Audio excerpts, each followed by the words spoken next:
নমস্কার বন্ধুরা, তোমরা সবাই কেমন আছো? আশা করি তোমরা সবাই খুব ভালো আছো।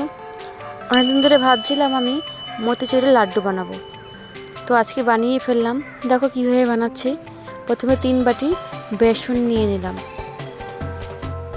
দিয়ে দিলাম সামান্য পরিমাণ নুন, দিয়ে ভালো করে নুনটাকে বেসনের সাথে মিশিয়ে দেব।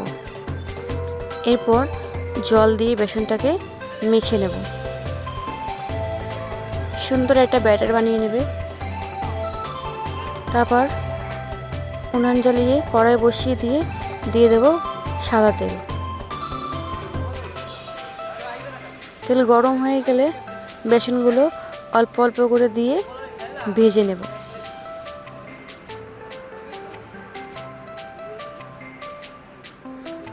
ভাজা হয়ে গেলে উল্টিয়ে দেব। এক পিঠ ভাজা হয়ে গেলে ঠিক এমন লাল লাল করে একটু ভেজে নিয়ে তুলে নেব।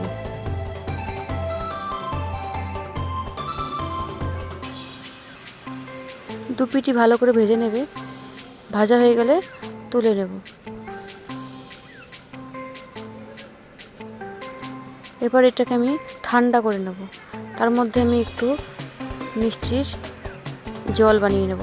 এর জন্য কড়াইতে জল দিয়ে দেব, আর দিয়ে দেব যেই বাটিতে বেসন নিয়েছিলাম সেই বাটি মেপেই চিনি নেব। তো আমি এখানে 5 বাটি চিনি নিচ্ছি।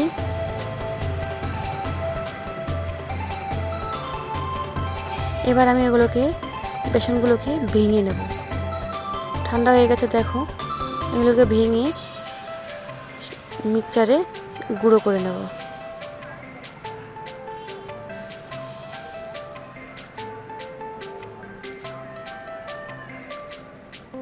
দেখো ঠিক এভাবে গুঁড়ো করে নেবে। এবার রসটা ফুটে উঠলে এর মধ্যে আমি ফুড কালার ব্যবহার করব।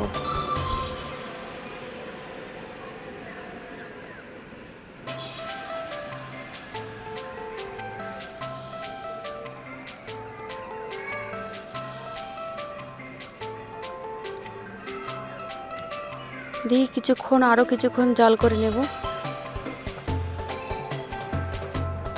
হাত দিয়ে একটু দেখবে, যখন দেখবে একটু আঠা আঠা ভাব হয়ে গেছে, তখন আমি বেসনের পেস্টটাকে আমি দিয়ে দেবো, যেটা আমি গুঁড়ো করে রেখেছিলাম সেটা দিয়ে কিছুক্ষণ নাড়াচাড়া করে নেব, যাতে সব একসাথে মিশে যায়। দিয়ে অনেকক্ষণ নাড়াচাড়া করতে হবে, যাতে জলটা যতক্ষণ না শুকিয়ে যাচ্ছে ততক্ষণ আমি নাড়াচাড়া করতে থাকবো। দেখো জলটা যখন শুকিয়ে আসবে তখন আমি এখানে কিছুটা কাজু বাদাম অ্যাড করলাম। এবার ভালো করে নাড়াচাড়া করে নেব। এখনও কিছুক্ষণ জাল করে নেব। দেখো কত সুন্দর হয়ে গেছে। এবার এটাকে আমি নামিয়ে ঠান্ডা করে নেব।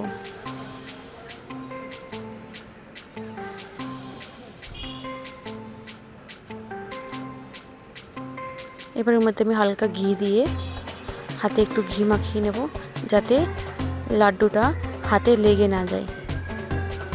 এবার তুমি যেমন শেপ দেওয়ার তুমি দিতে পারো, আমি ছোট ছোট শেপ দিয়েছি। ঠিক এইভাবে আমি বাকি লাড্ডুগুলো তৈরি করে নেব। খুব একটা বেশি বড় করিনি, ছোট ছোটই করেছি।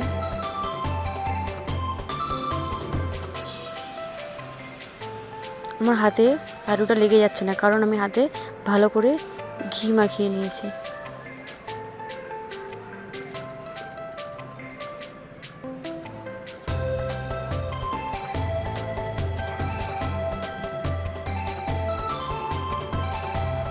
এবার উপরে কিশমিশ দিয়ে পরিবেশন করো।